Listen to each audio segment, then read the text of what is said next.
Sir, ಇನ್ನು ಈ CBSE ವಿದ್ಯಾರ್ಥಿಗಳು ಇಂಪ್ರೂವ್ಮೆಂಟ್ ಅದು ಕೂಡ ಹೇಳಿರ್ತಾವೆ. ಈಗ ಅವ್ರಿಗೇನಾದ್ರೂ ಅವಕಾಶ ಇರುತ್ತಾ ಇಂಪ್ರೂವ್ಮೆಂಟ್ ಅಂತ ಬಂದ? ಇಲ್ಲ, ನಾನು ಭಾಳ ಸ್ಪಷ್ಟತೆ ಇದೆ. ಇಂಪ್ರೂವ್ಮೆಂಟು ಆಗಲೇ ನಾನು ಭಾಳ ಸ್ಪಷ್ಟವಾಗಿ ಹೇಳಿದ್ದೀನಿ. ಹಾಗಾಗಿ ಈಗ ನಾವು ಕೌನ್ಸಿಲಿಂಗ್ ಶುರು ಮಾಡಾಗಿದೆ. ಕೌನ್ಸಿಲಿಂಗ್ ಶುರು ಆಗಿರೋದ್ರಿಂದ ಈ ಹಂತದಲ್ಲಿ ನಾವು ಕೊಟ್ಟಿರೋ ರ್ಯಾಂಕನ್ನು ಹಿಂಪಡೆದು ಹೊಸ ರ್ಯಾಂಕ್ ಕೊಡೋದು, ಹೊಸ ರ್ಯಾಂಕನ್ನು ಮತ್ತೆ ಅವ್ನು ಇಂಪ್ರೂವ್ಮೆಂಟ್ ಆಯಿತು ಅಂತ ಅದನ್ನು ಹಿಂಪಡೆದು ಇನ್ನೊಂದು ರ್ಯಾಂಕು ಅದಕ್ಕೆಲ್ಲ ವ್ಯವಹಾರಕ್ಕೆ ಅವಕಾಶ ಇಲ್ಲ. ನಾವು ಆಗಲೇ ಕೌನ್ಸಿಲಿಂಗ್ ಶುರುವಾಗಿದೆ. ಕೌನ್ಸಿಲಿಂಗ್ ಶುರುವಾಗೋದ್ರೊಳಗಡೆ ಏನೇನು ಬಂತು ಅದನ್ನೆಲ್ಲ ನಾವು ಕನ್ಸಿಡರ್ ಮಾಡಿದ್ದೀವಿ.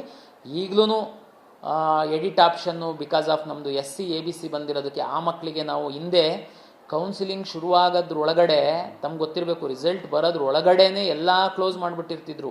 ರಿಸಲ್ಟ್ ಬಂದಾದಮೇಲೆ ಒಂದು ಸಣ್ಣ ಎಡಿಟಿಗೆ ಅವಕಾಶ ಇರ್ತಾ ಇರಲಿಲ್ಲ. ಹಿಂದೆಲ್ಲ 10-20 ರಿಟ್ ಪಿಟಿಷನ್ಸ್ ಹಾಕ್ತಿದ್ರು ಪಾಪ ಮಕ್ಕಳು. ಈಗ ನಾವು last day option entry last ಡೇವರೆಗೆ SC ABC ಎಡಿಟಿಗೆ ಅವಕಾಶ ಕೊಟ್ಟಿದ್ದೀವಿ. ದಯಮಾಡಿ ಮಾಡ್ಕೊಳ್ಳಿ, ಸದುಪಯೋಗ ಪಡಿಸ್ಕೊಳ್ಳಿ, ಅನ್ಯಾಯ ಮಾಡ್ಕೊಂಡ್ಬೇಡಿ ಅನ್ನುವಂಥದ್ದು ನನ್ನ ವಿನಂತಿ. ಸರ್, ಇನ್ನು ಕೆಲವರಲ್ಲಿ ಮ್ಯಾನೇಜ್ಮೆಂಟ್ ಮತ್ತು NRI ಸೀಟ್ಗಳನ್ನು ಕಾಲೇಜಿನವ್ರಿಗೆ ಕೊಡ್ತಾರೆ ಅಂತ ಭಾವನೆ ಇದೆ. ಹೀಗೆ ಮಾಡ್ಕೊಂಡು ಕೆಲವರು ಕೂಡ ಮೋಸ ಹೋಗಿದ್ದಾರೆ.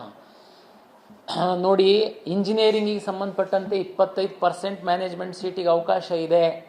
ನೀವು ಯಾರಾದರೂ ಹೇಳ್ತಾರೆ ಮ್ಯಾನೇಜ್ಮೆಂಟ್ ಸೀಟ್ ಕೊಡಿಸ್ತೀವಿ, ನಂಬಿ, ನೋ ಪ್ರಾಬ್ಲಮ್. ಮೆಡಿಕಲ್ಲು, ಡೆಂಟಲ್ಲು, ಆಯುಷಿಗೆ ಸಂಬಂಧಪಟ್ಟಂತೆ NMC ಗೈಡ್ಲೈನ್ಸ್ ಪ್ರಕಾರ ಸುಪ್ರೀಂ ಕೋರ್ಟ್ ನಿರ್ದೇಶನದಂತೆ ಈ ನೀಟ್ ರ್ಯಾಂಕ್ ಆಧರಿಸಿ KE ಮುಖಾಂತರ ಮತ್ತು MCC ಮುಖಾಂತರ ಮಾತ್ರ ಅಲಾಟ್ ಆಗುತ್ತೆ. ದಯಮಾಡಿ ಮೋಸ ಹೋಗೋದಕ್ಕೆ ಹೋಗಬೇಡಿ. ಸರ್ ಹೆಂಗೆ ಸರ್, ಮತ್ತೆ ಮ್ಯಾನೇಜ್ಮೆಂಟ್ ಅಂತಂದರೆ ಮ್ಯಾನೇಜ್ಮೆಂಟ್ ಸೀಟು, NRI ಅಂದರೆ NRI ಸೀಟು, ಅದು ಮ್ಯಾನೇಜ್ಮೆಂಟ್ ಅಂದ್ರೇ ಆ ವರ್ಡಿಂಗಲ್ಲೇ ಮ್ಯಾನೇಜ್ಮೆಂಟ್ ಸೀಟ್ ಇದೆ, ನಿಮ್ಗೆ ಹೆಂಗೆ ಸರ್ ಅಂತ. ಏನಕ್ಕೆ ಮ್ಯಾನೇಜ್ಮೆಂಟ್ ಸೀಟ್ ಅಂದರೆ ಸರ್ಕಾರ ಅವರಿಗೆ 20% ಅಷ್ಟು ಸೀಟ್ಗಳಿಗೆ ಫ್ರೀಡಮ್ ಕೊಟ್ಟಿದ್ದಾರೆ. 15% NRI, 5% ಮ್ಯಾನೇಜ್ಮೆಂಟು. ಈ 20% ಸೀಟಿಗೆ ಆ ಕಾಲೇಜಿನ ಆಡಳಿತ ಮಂಡಳಿಯವರು ಎಷ್ಟು ಬೇಕಾದರೂ ಫೀಸನ್ನು ಫಿಕ್ಸ್ ಮಾಡ್ಬೋದು. ಅದಕ್ಕೆ ಅವರಿಗೆ ಅಧಿಕಾರ ಕೊಟ್ಟಿದ್ದಾರೆ. ಅವರು ಉದಾಹರಣೆಗೆ ಒಂದು ಕಾಲೇಜವರು 45 ಲಕ್ಷ ಫಿಕ್ಸ್ ಮಾಡಿದ್ದಾರೆ. ಓಕೆ, ನಮಗೆ ಇಂಟಿಮೇಟ್ ಮಾಡಬೇಕು, ನಾನು ನಮ್ಮ ಕೌನ್ಸಿಲಿಂಗಲ್ಲಿ ಡಿಸ್ಪ್ಲೇ ಮಾಡ್ತೀನಿ ಇಂಥ ಕಾಲೇಜವ್ರದ್ದು ಇಷ್ಟೇ. ಒಂದು ಕಾಲೇಜವ್ರು 30 ಲಕ್ಷ ಫಿಕ್ಸ್ ಮಾಡಿದ್ರು ಲಾಸ್ಟ್ ಇಯರು. ಇಂಥ ಕಾಲೇಜವ್ರದ್ದು management seat NRI seat 30 lakh ಇದೆ.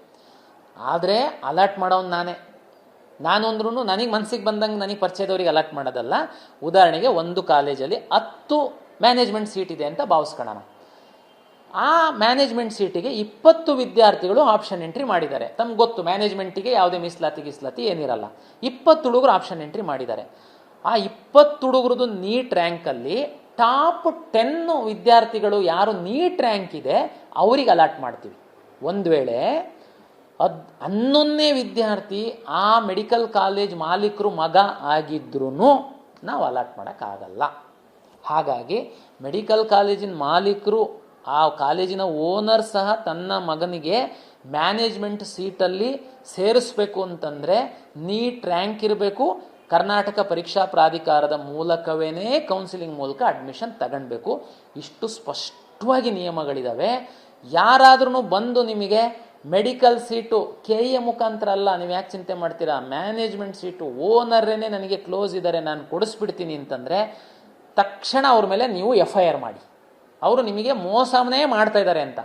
ಯಾರಾದರೂ ನೀವು ಮೆಡಿಕಲ್ ಕಾಲೇಜಿಗೆ ನೇರವಾಗಿ ಹೋಗಿ ಕೇಳಿದರೆ, ಅಂದರೆ ಮೆಡಿಕಲ್ ಕಾಲೇಜಿನ ಆಡಳಿತ ಮಂಡಳಿಗೆ ಕೇಳಿದರೆ ಅವ್ರು ನಿಮಗೆ ಮೋಸ ಮಾಡಲ್ಲ. ಅವ್ರು ಹೇಳ್ತಾರೆ, ಇಲ್ಲ ಈಗೆಲ್ಲ ನಿಯಮ ಚೇಂಜ್ ಆಗಿದೆ, 2022ಕ್ಕಿಂತ ಮೊದಲಿತ್ತು, ಈಗ ತಾವು KE ಮೂಲಕನೇ ಬರಬೇಕು, ತಾವು ಕೌನ್ಸಿಲಿಂಗಲ್ಲಿ ಭಾಗವಹಿಸಿ ಅಂತ ಹೇಳ್ತಾರೆ.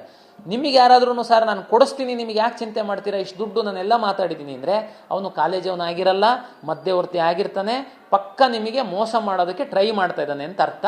ನೀವು ಅಲ್ಲಿ ಜಾಗೃತರಾಗಬೇಕು. ಮಕ್ಕಳಿಗೆ ಮೆಡಿಕಲ್ ಮಾಡಿಸ್ಲೇಬೇಕು ಅಂತೇಳಿ ತಂದೆ ತಾಯಿ ಅಜ್ಜ ಅಜ್ಜಿ ಎಷ್ಟೇ ಆಸೆ ಇರ್ಬೋದು, ಆದರೆ ನೀಟ್ ರ್ಯಾಂಕ್ ಬೇಕು. ನಿಮ್ಮ ಹತ್ರ ಬರೀ ದುಡ್ಡಿದೆ ಅಂತಂದರೆ ನಿಮ್ಮ ಮಗುಗೆ ಮೆಡಿಕಲ್ ಮಾಡಿಸೋಕ್ಕಾಲ ಹೋಯ್ತು. ಈಗ ನೀಟ್ ರ್ಯಾಂಕ್ ಸಹ ಬೇಕಾಗುತ್ತೆ. ಹಾಗಾಗಿ ನೀಟು ರಿಸಲ್ಟ್ ಬರೋ ತನಕ ತಾವು ತಾಳ್ಮೆಯಿಂದ ಇರಿ. ರಿಸಲ್ಟ್ ಬಂದಾದಮೇಲೆ ನಮ್ಮ ವೆಬ್ಸೈಟಲ್ಲಿ ತಾವು ನೋಡಿ, ಕಳೆದ ವರ್ಷ ನೀಟ್ ರ್ಯಾಂಕಲ್ಲಿ ಯಾವ್ಯಾವ ಕಾಲೇಜಿಗೆ management, government seat, fees seat ಯಾವ ರೀತಿ ಸಿಕ್ಕಿದೆ, ಈ ವರ್ಷ ತಮ್ಮ ಮಗುಗೆ ಸಿಗುತ್ತೆ ಸಿಗಲ್ವಾ ಅನ್ನುವಂಥದ್ದು ಒಂದು ಐಡಿಯಾ ಬರುತ್ತೆ. ನೀವು ಕೌನ್ಸಿಲಿಂಗಲ್ಲಿ ಭಾಗವಹಿಸಿ. ನೀಟ್ ರ್ಯಾಂಕೇ ಇಲ್ಲ, ಎಲಿಜಿಬಿಲಿಟಿ ಅದು ಇಂಪಾರ್ಟೆಂಟ್, ಅರ್ಥ ಮಾಡ್ಕೊಳ್ಳಿ. 22.5 ಲಕ್ಷ ಮಕ್ಕಳು ನೀಟ್ ಎಕ್ಸಾಮ್ ಬರೆದಿದ್ದಾರೆ ಅಂತಂದರೆ 22 ಲಕ್ಷಕ್ಕೂ ಅವ್ರೇನು ಕೊಡಲ್ಲ ರ್ಯಾಂಕು. ಎಲಿಜಿಬಿಲಿಟಿ ಅಂತ ಒಂದು 11.5-12 ಲಕ್ಷದಂಗೆ ಲಾಸ್ಟ್ ಟೈಮು ನಿಲ್ಲಿಸಿದ್ರು. ಅದ್ರೊಳಗಡೆ ಬರಬೇಕು. ಅದ್ರೊಳಗಡೆ ಬಂದಾದ ಮೇಲೆ ನಿಮಗೆ ಆ ಕಾಲೇಜಲ್ಲಿ ಮ್ಯಾನೇಜ್ಮೆಂಟ್ ಸೀಟಿಗೆ ಅಪ್ಲೈ ಮಾಡೋದಕ್ಕಾಗುತ್ತೆ. ಬಟ್ ಸೀಟ್ ಸಿಗುತ್ತೆ ಇಲ್ಲ, ಅದು ನಿಮ್ಮ ರ್ಯಾಂಕ್ ಆಧರಿಸಿ ತೀರ್ಮಾನ ಆಗುತ್ತೆ. ಲಾಸ್ಟ್ ಕ್ವಶನ್ ಸರ್, ಈಗ ನೀಟ್ ಅವರು ಈ ಬಾರಿ ತುಂಬ ವ್ಯವಸ್ಥೆಗಳನ್ನು ಚೇಂಜ್ ಮಾಡ್ಕೊಂಡಿದ್ರು. ಕ್ವಶನ್ ಪೇಪರನ್ನು ಏರ್ ಲಿಫ್ಟ್ ಮಾಡಿದ್ರು, ಮತ್ತು ಕಡ್ಡಾಯವಾಗಿ ಬಯೋಮೆಟ್ರಿಕ್ ಮಾಡಿದ್ರು, ಆನಂತರ ಡ್ಯುವೆಲ್ ಅಟೆಂಡೆನ್ಸ್ ಮಾಡಿದ್ರು. ಇದನ್ನು CET ಕೂಡ ಮೊದಲೇ ಬಾರಿ ಮಾಡಿತ್ತು. ನೀಟ್ಗಿಂತಲೂ ಕೂಡ ನಾವು ಒಂದು ಹೆಜ್ಜೆ ಮುಂದಿದ್ದೀವಿ ಅಂತ. ಆ್ಯಕ್ಚುಲಿ ನೀಟ್ ಕರ್ನಾಟಕ ಪರೀಕ್ಷಾ ಪ್ರಾಧಿಕಾರ ಈ ಹಿಂದೆ ಸಹ ಏರ್ ಲಿಫ್ಟ್ ಒಂದು ಹೊರತುಪಡಿಸಿ ಉಳಿದಿದ್ದೆಲ್ಲ ಸೆಕ್ಯೂರಿಟಿ ಮೆಜರ್ಸನ್ನು ನಾವು ಸಹ ತಗೊಂಡಿದ್ವಿ. ನೀಟಿಂದು ಎಕ್ಸಾಮ್ ಇದ್ದಕ್ಕೆ ಮತ್ತು ಈ ಥರ ಮಧ್ಯವರ್ತಿಗಳು ಬೇರೆ ಬೇರೆ ಥರ ಮಕ್ಕಳಿಗೆ ದಿಕ್ತಪ್ಪಿಸ್ತಾ ಇದ್ದಾರೆ ಅಂತ ಅವರು ಇನ್ನೂ ಹೆಚ್ಚಿನ ಕಾಳಜಿಯನ್ನು ವಹಿಸಿದ್ದಾರೆ. ಒಂದು ಪಾರದರ್ಶಕವಾಗಿ ಪರೀಕ್ಷೆ ನಡೆಸುವಂಥದ್ದಕ್ಕೆ ಇದು ನಿರಂತರವಾಗಿ ಒಂದು ರಿಸರ್ಚ್ ಆಗ್ತಾ ಇದೆ. 2 ವರ್ಷದಿಂದ ಮಾಡ್ತಿದ್ದೀವಿ. Mock drill, CCTV, command control rooms ಇವೆಲ್ಲ ನಮ್ದು ಮೊದಲೇ. ಹೌದು, ನಮ್ಮಲ್ಲಿ ಆ್ಯಕ್ಚುಲಿ ಈ ಒಂದು ಫೇಶಿಯಲ್ ರೆಕಗ್ನೈಸೇಷನ್ ಏನಿದೆ, ಆ್ಯಕ್ಚುಲಿ ನಾವು ಇಂಡಿಯಾದಲ್ಲೇ ಆ್ಯಕ್ಚುಲಿ ನಮಗೆ ಕರ್ನಾಟಕದಲ್ಲಿ ಅದನ್ನು ನಾವು ಪ್ರೈವೇಟ್ ವೆಂಡರ್ ಹತ್ರ ತಗೊಂಡು ಮಾಡಿದ್ದಲ್ಲ, ನಾವು ಓನ್ ಡೆವಲಪ್ ಮಾಡಿರುವಂಥದ್ದು.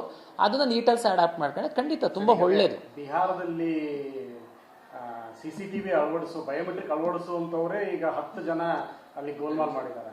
ಸೊ ಸ್ವಂತ ಮಾಡೋದಕ್ಕೂ ಈ ಪ್ರೈವೇಟ್ ಏಜೆನ್ಸಿಗಳಿಗೂ ವ್ಯತ್ಯಾಸ ಎಷ್ಟಿರುತ್ತೆ?